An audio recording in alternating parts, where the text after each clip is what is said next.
Moments for people living in a northeast Atlanta apartment complex who were forced out of their homes after a fire. Right now, some new images of the aftermath. You're looking at one of the cars and a motorcycle destroyed by that fire. Atlanta News First Don Shipman is live with the First Alert breaking news tracker outside the Newburgh ATL apartment complex. And Don, this is scary because that garage where the fire was is right under the apartment building. That's exactly right, and making matters even more concerning is the fact that this fire is considered suspicious. Arson investigators are on the case. Tenants at this northeast Atlanta apartment complex forced outside in the middle of the night, many with their pets, as firefighters raced to put out fires inside the building's parking garage.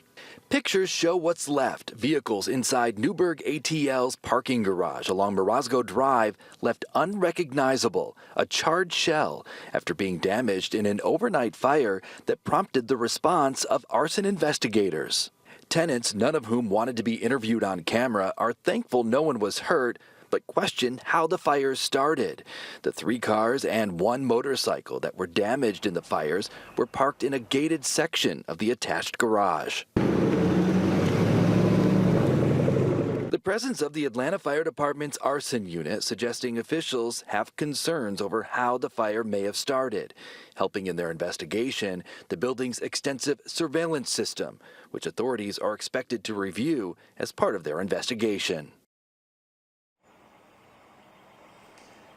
And I also attempted to make contact with building management, but no one answered at the leasing office. Again, no one was injured.